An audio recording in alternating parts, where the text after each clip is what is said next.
गाय माता को गुप्त रूप से जरूर खिलाना। फिर देखना तुम्हारा भाग्य कैसे यू टर्न लेता है। क्योंकि आपने सुना होगा, लाख पापी होने के बाद भी करने के समय या मरने से पहले गाय को दान किया जाता है, ताकि उसे पुण्य फल की प्राप्ति हो, उसका भाग्य बदल जाए। और सपना एकादशी के दिन अगर कोई भी मनुष्य यह गाय से जुड़ा हुआ कार्य कर लेता है तो उसे सीधे बैकुंठ की प्राप्ति होती है। क्योंकि यह सफला एकादशी के दिन किया गया कोई भी कार्य 100 गुना फल देने का क्षमता रखता है। अगर जीवन में सफलता चाहिए, अगर धन चाहिए, अगर बार बार प्रयास करने के बाद भी भाग्य साथ नहीं दे रहा और मेहनत का फल हाथ से फिसल जाता है, तो सफला एकादशी के इस शुभ और दुर्लभ अवसर को कभी भी हल्के में मत लेना। क्योंकि यही वह तिथि है जब छोटा सा कर्म भी बड़े परिवर्तन की शुरुआत बन जाता है। और इसी दिन गौ माता को श्रद्धा से खिला दी गई 2 रुपये की वस्तु जीवन की जमी हुई गरीबी को जड़ से हिला देती है और धन स्वयं मनुष्य के पीछे पीछे चलने लगता है। यह केवल भावुक बात नहीं, बल्कि सनातन काल से चली आ रही अनुभूत सच्चाई मानी जाती है। पुरानी कथाओं में बताया जाता है कि एक समय एक नगर में एक ऐसा व्यक्ति रहता था जिसके पास न तो बड़ा व्यापार था, न ही कोई पैतृक धन। वह रोज मेहनत करता था, लेकिन शाम तक हाथ खाली रहता था। घर में चिंता थी, मन में डर था और भविष्य को लेकर निराशा बनी रहती थी। एक वर्ष सफला एकादशी के दिन वह व्यक्ति अत्यंत व्याकुल मन से गांव के बाहर गौशाला के पास बैठ गया। वहीं उसे एक वृद्ध महात्मा मिले, जिन्होंने उससे कहा कि यह तिथि केवल उपवास और पूजा तक सीमित नहीं है, बल्कि यह सेवा और भाव के माध्यम से भाग्य को जगाने का अवसर है। क्योंकि इस दिन श्री हरि विष्णु और माता लक्ष्मी स्वयं धरती पर विचरण करते हैं और यह देखते हैं कि कौन मनुष्य अहंकार छोड़कर सेवा के भाव से झुकता है। महात्मा ने कहा कि जिसके पास अधिक देने को कुछ न भी हो, यदि वह इस दिन मौन भाव से गौ माता को थोड़ी सी वस्तु भी अर्पित कर दे, तो उसका जीवन धीरे धीरे नई दिशा पकड़ लेता है। उस व्यक्ति ने यह बात हृदय में उतार ली। अगले दिन ब्रह्म मुहूर्त में उठकर स्नान किया, मन ही मन भगवान विष्णु और माता लक्ष्मी का स्मरण किया और बिना किसी को बताए, बिना किसी दिखावे के, पूरी श्रद्धा से गौ माता को थोड़ा सा अन्न अर्पित कर दिया। कथा कहती है कि उसी दिन से उसके जीवन में परिवर्तन की सूक्ष्म प्रक्रिया शुरू हो गई। पहले उसके मन का भय कम हुआ, फिर सोच में स्पष्टता आई, उसके बाद काम में स्थिरता आने लगी और कुछ ही महीनों में वही व्यक्ति अपने परिवार के लिए सम्मानजनक जीवन जीने लगा। शास्त्रों में कहा गया है कि सफला एकादशी का नाम ही इसलिए सफला पड़ा, क्योंकि इस दिन किया गया सेवा कर्म मनुष्य के कर्मों को सफल दिशा में मोड़ देता है। और गौ माता इसलिए इस तिथि का केंद्र मानी गई हैं, क्योंकि उनमें 33 कोटि देवताओं का वास बताया गया है।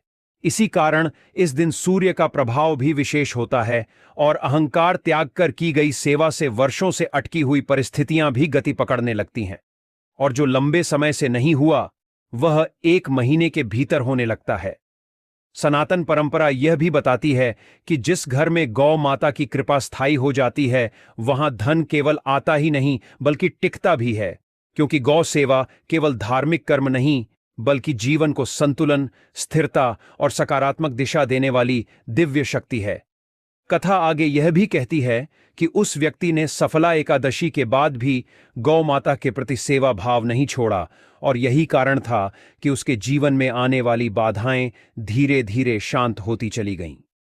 शास्त्रों में यह स्पष्ट संकेत मिलता है कि सफला एकादशी के दिन भगवान विष्णु और माता लक्ष्मी की पूजा के पश्चात उसी पवित्र भोग में से श्रद्धा से तैयार किया गया अन्न गौ माता को अर्पित करने से जीवन में छिपे हुए पितृदोष, ग्रह बाधाएं और अदृश्य नकारात्मक प्रभाव स्वतः शांत होने लगते हैं।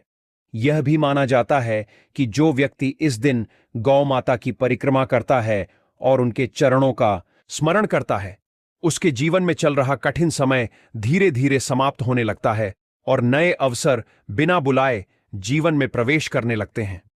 शास्त्र यह भी कहते हैं कि गौ माता के कुबड़ में गुरु तत्व का वास होता है और इसी कारण गौ सेवा से व्यक्ति के निर्णय सही होने लगते हैं, भ्रम दूर होता है और मेहनत सही दिशा में फल देने लगती है।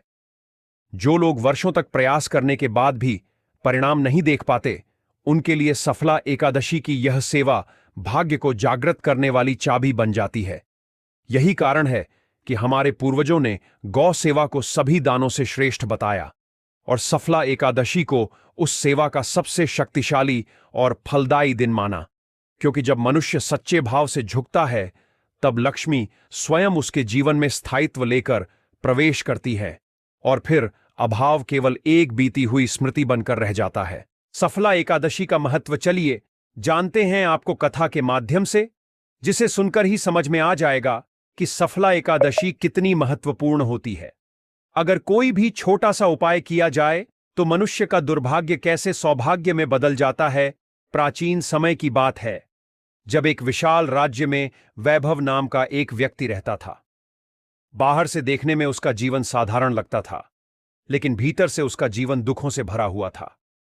मेहनत करता था तो फल नहीं मिलता था, व्यापार करता था तो हानि होती थी, और जो भी थोड़ा बहुत धन आता वह किसी न किसी कारण से हाथ से निकल जाता। घर में क्लेश था, मन में अशांति थी और रातों को नींद नहीं आती थी। वैभव कई बार सोचता कि उसने आखिर ऐसा कौन सा पाप कर दिया है कि भाग्य उसका साथ ही नहीं देता। वह मंदिर भी गया, व्रत भी रखे, दान भी किया, लेकिन जीवन की गाड़ी जैसे कीचड़ में फंसी हुई थी। एक वर्ष मार्गशीर्ष मास के कृष्ण पक्ष में सफला एकादशी आई। उस दिन प्रातःकाल वैभव ने स्नान किया और बिना किसी विशेष आशा के भगवान विष्णु का स्मरण किया। मन में बस एक ही प्रश्न था कि क्या सच में कोई ऐसा दिन होता है जो मनुष्य के भाग्य को बदल सकता है। उसी दिन रास्ते में उसे एक वृद्ध साधु मिले। साधु के चेहरे पर अद्भुत शांति थी। वैभव ने उनके चरणों में प्रणाम किया और अपने जीवन का दुख उनके सामने रख दिया। साधु मुस्कराए और बोले कि पुत्र, हर एकादशी पवित्र होती है, लेकिन सफला एकादशी वह तिथि है जो निष्फल प्रयासों को भी सफल बना देती है। उन्होंने कहा कि इस दिन यदि केवल व्रत ही नहीं बल्कि गौ माता की सेवा कर ली जाए और विशेष रूप से तिल मिलाकर अन्न खिलाया जाए तो मनुष्य के कई जन्मों का दुर्भाग्य पिघलने लगता है। तिल त्याग का प्रतीक है और गौ माता करुणा का स्वरूप। जब दोनों एकादशी के दिन मिलते हैं तब स्वयं नारायण की कृपा प्रकट होती है। यह बात वैभव के हृदय में उतर गई। वैभव के धन नहीं था। घर लौटकर उसने देखा कि थोड़े से चावल, कुछ तिल और थोड़ा सा गुड़ ही बचा है। उसने उन्हें बड़े प्रेम से मिलाया, मन में कोई मांग नहीं रखी और गौशाला की ओर चल पड़ा। वहां एक गौ माता शांत भाव से खड़ी थी। वैभव ने अपने हाथों से तिल मिला हुआ अन्न उसे खिलाया और मन ही मन कहा कि मां, मैं नहीं जानता मेरा भाग्य कब बदलेगा, लेकिन आज मैं तुम्हारी सेवा बिना किसी स्वार्थ के कर रहा हूं। कहते हैं कि सफला एकादशी के दिन गौ माता के मुख से निकला तृप्ति का भाव सीधे वैकुंठ तक पहुंचता है। उस क्षण वैभव को ऐसा लगा जैसे उसके मन का बोझ कुछ हल्का हो गया हो। हालांकि बाहर से कुछ भी बदला हुआ नहीं दिख रहा था। उस रात वैभव को एक दिव्य स्वप्न आया। उसने देखा कि एक विशाल प्रकाश फैला हुआ है और उस प्रकाश के मध्य गौ माता खड़ी हैं, जिनके चरणों से उज्ज्वल तेज निकल रहा है। उसी तेज से भगवान श्रीहरि विष्णु प्रकट हुए। प्रभु ने शांत स्वर में कहा कि वत्स, तुमने सफला एकादशी के दिन तिल सहित गौ सेवा करके अपने जीवन के रुके हुए पुण्य को जागृत कर दिया है। तिल से आरण कटते हैं, पितृदोष शांत होते हैं और गौ माता की सेवा से दरिद्रता का नाश होता है। तुम्हारे जीवन में परिवर्तन तुरंत नहीं, लेकिन स्थायी रूप से होगा। सुबह जब वैभव की नींद खुली तो उसका मन आश्चर्यजनक रूप से शांत था। उसे वर्षों बाद ऐसा लगा जैसे जीवन में कोई सहारा है। समय के साथ वैभव के जीवन में परिवर्तन होने लगा। जिस व्यापार में वह लगातार घाटा झेल रहा था, उसमें धीरे धीरे लाभ आने लगा। पुराने रुके हुए पैसे वापस मिलने लगे। घर का वातावरण शांत होने लगा और आपसी कलह कम होने लगी। सबसे बड़ा परिवर्तन यह था कि वैभव के मन से भय समाप्त हो गया था। अब वह हर सुबह भगवान का स्मरण कृतज्ञता के भाव से करता था। उसे यह समझ में आ गया कि सफला एकादशी के दिन गौ माता को तिल मिलाकर खिलाया गया अन्न केवल पेट भरने का साधन नहीं, बल्कि वह मनुष्य के भाग्य की दिशा बदलने वाला पुण्य कर्म है। शास्त्रों में कहा गया है कि सफला एकादशी वह द्वार है जहां से असफलता लौटने लगती है और सफलता का प्रवेश होता है। जो व्यक्ति इस दिन गौ माता की सेवा करता है, उसके जीवन में दरिद्रता अधिक समय तक टिक नहीं सकती। तिल के साथ किया गया दान पुराने कर्मों की जटिल गांठ को खोल देता है और जीवन की राह को सरल बना देता है। यही कारण है कि हमारे आर्षि मुनियों ने कहा है कि यदि जीवन में बार बार मेहनत के बाद भी सफलता न मिले तो सफला एकादशी को हल्के में न लें। उस दिन श्रद्धा, सेवा और सरल भाव से किया गया छोटा सा कर्म भी बड़े सौभाग्य का कारण बन जाता है। इसलिए सफला एकादशी केवल एक व्रत नहीं बल्कि एक अवसर है अपने दुर्भाग्य को विदा करने का और सौभाग्य को आमंत्रित करने का। जो इस दिन गौ माता को तिल मिलाकर प्रेम पूर्वक खिलाता है, उसका जीवन धीरे धीरे लेकिन निश्चित रूप से बदलने लगता है। और यही इस एकादशी का सच्चा महत्व है।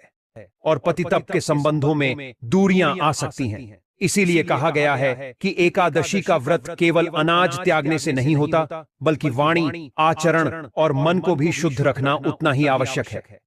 इसी के साथ दोस्तों, इस दिन अनाज और तामसिक भोजन का सेवन करना, एकादशी को हरि का दिन कहा गया है और इस दिन विशेष रूप से अनाज का परित्याग करना चाहिए। हमारे अरस्सियों ने बताया है कि एकादशी को पृथ्वी माता स्वयं अन्न में विश्राम करती हैं। इसलिए इस दिन अनाज खाना स्वयं भगवान विष्णु को त्यागने के समान माना जाता है। यदि कोई व्यक्ति इस दिन भूल से भी चावल, गेहूं या दाल जैसी वस्तुओं का सेवन कर लेता है तो उसका व्रत भंग हो जाता है और उसे पाप का भागी बनना पड़ता है। यहां तक कि जिन लोगों ने व्रत ना रखा हो, उन्हें भी इस दिन सात्विक आहार ही लेना चाहिए। प्याज, लहसुन और मांसाहार तो इस दिन छूना भी वर्जित है। जो लोग इस नियम का पालन करते हैं, उनके घर पर लक्ष्मी माता का वास होता है और उनके जीवन से दरिद्रता स्वतः समाप्त हो जाती है। चौथी बड़ी